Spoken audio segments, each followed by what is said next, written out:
Bismillahirrahmanirrahim. Assalamualaikum warahmatullahi wabarakatuh. Kembali lagi ke channel Atta Maneka. Di sini saya akan menyampaikan tentang materi sistem koloid.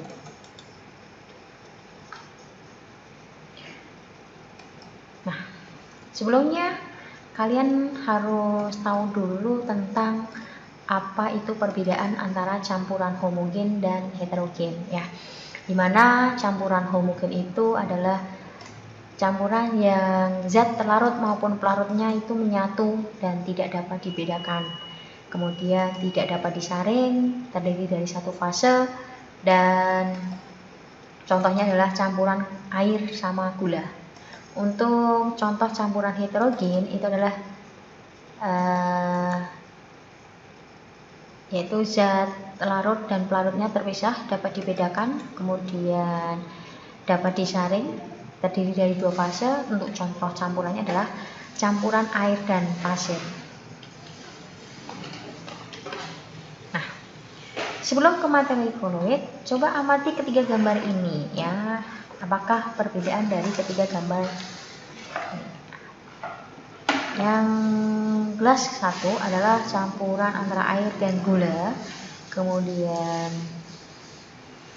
yang gelas kedua adalah campuran air dengan susu, dan yang ketiga adalah campuran air dengan kopi ya, tapi di sini adalah kopi yang berampas.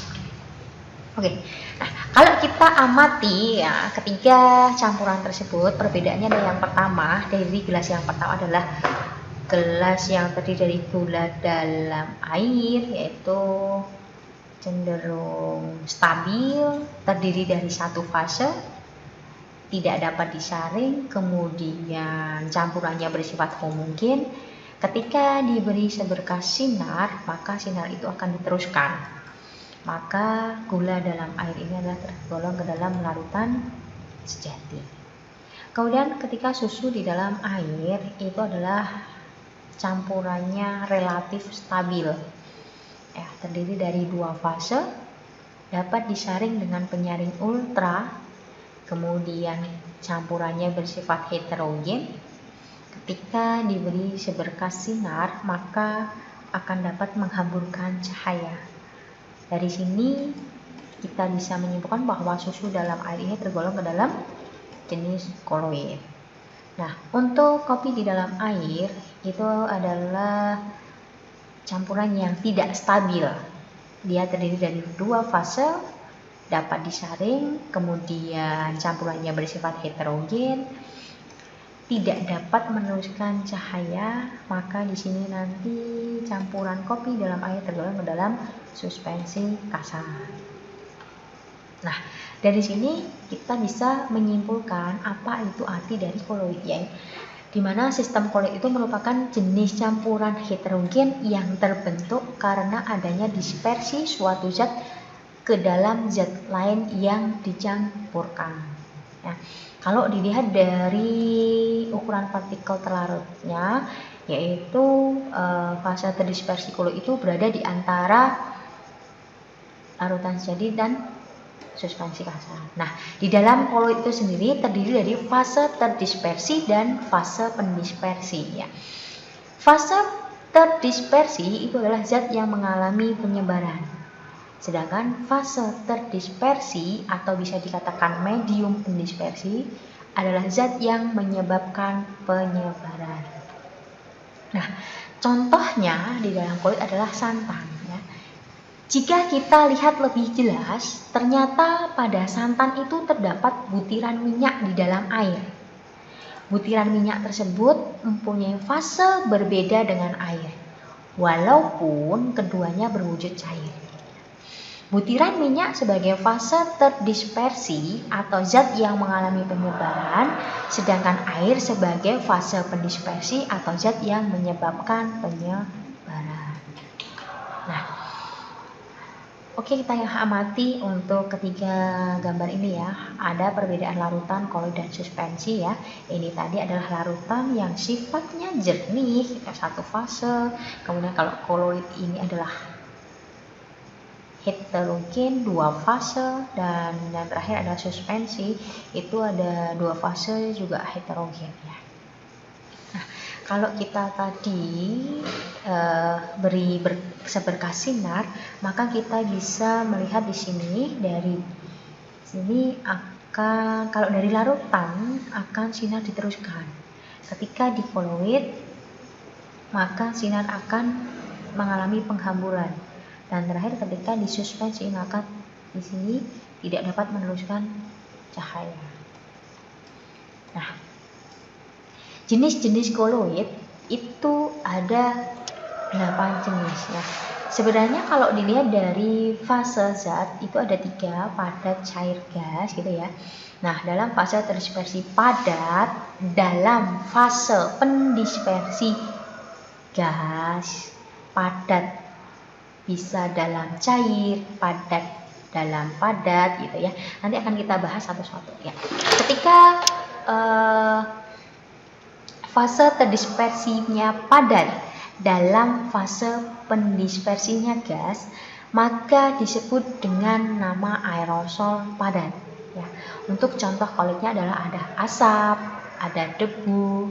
Kemudian ketika fase terdispersinya padat di dalam medium pendispersi cair, namanya adalah sol atau sol cair.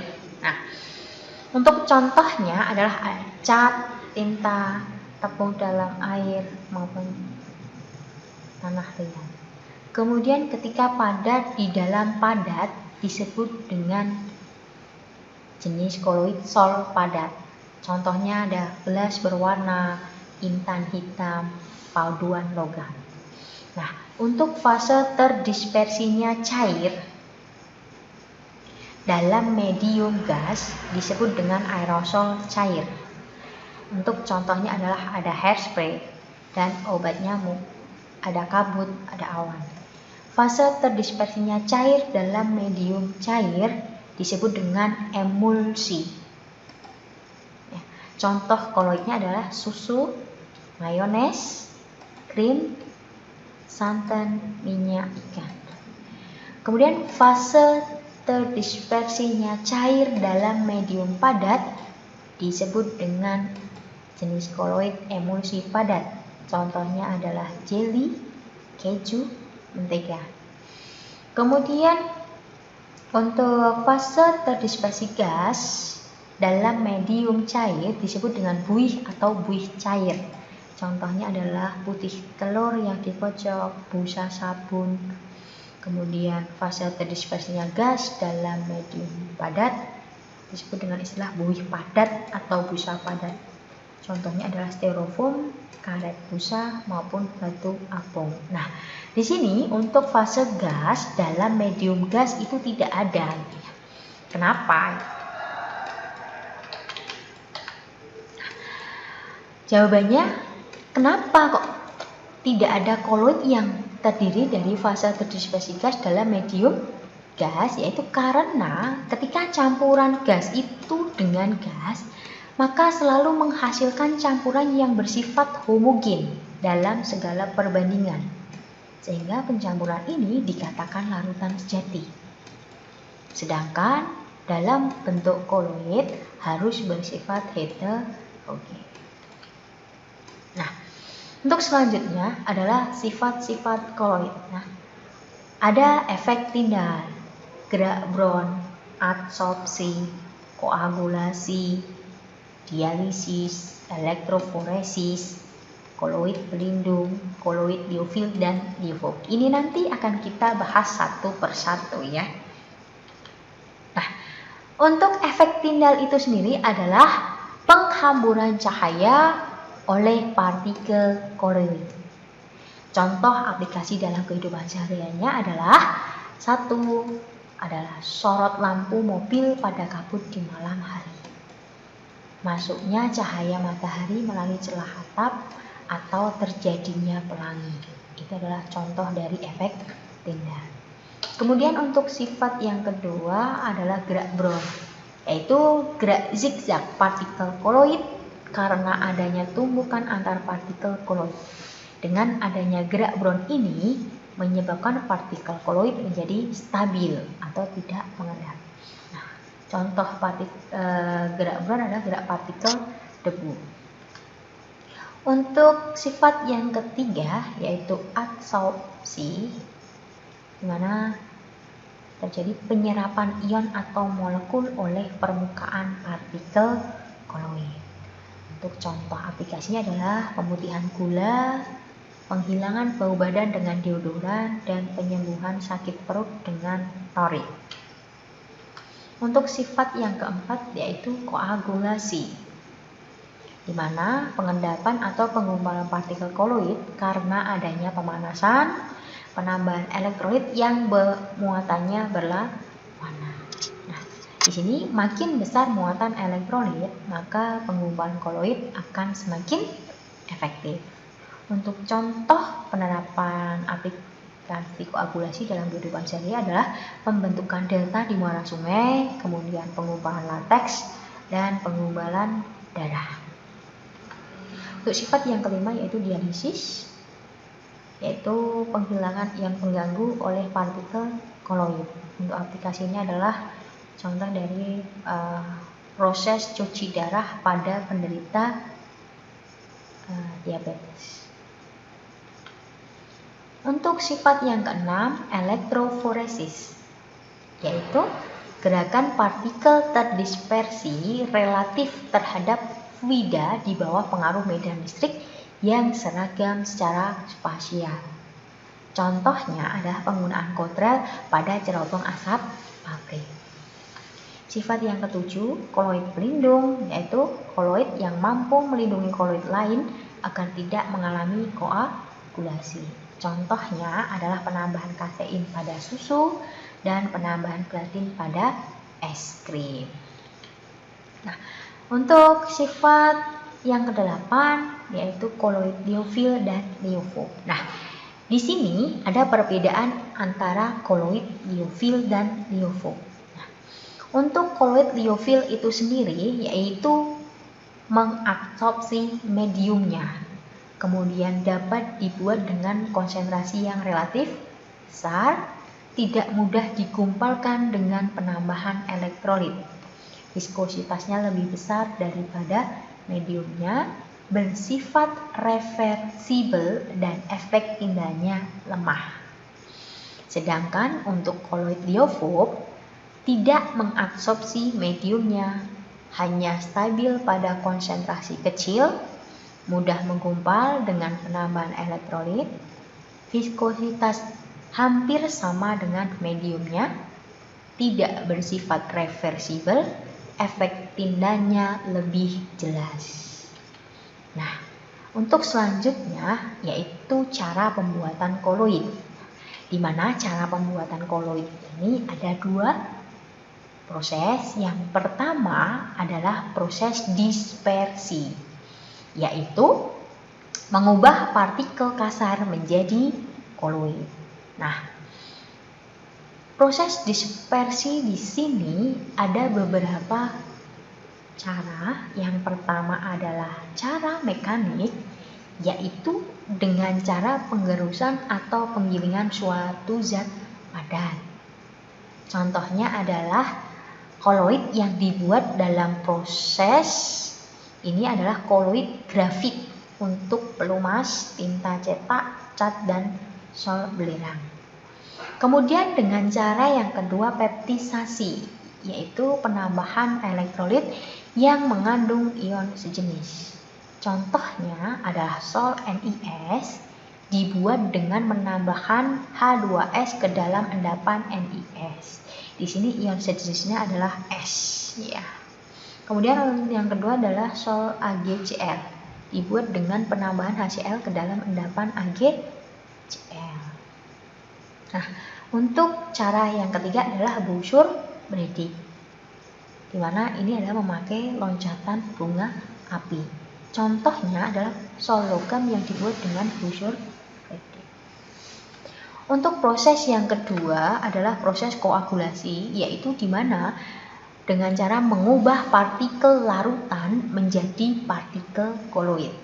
Nah, ada 4 cara untuk proses koagulasi. Yang pertama adalah reaksi redoks. Contohnya adalah reaksi 2H2S ditambah SO2 membentuk 2H2O ditambah 3S. Nah, di sini adalah yang terbentuk sol belerang. Kemudian yang kedua adalah reaksi hidrolisis.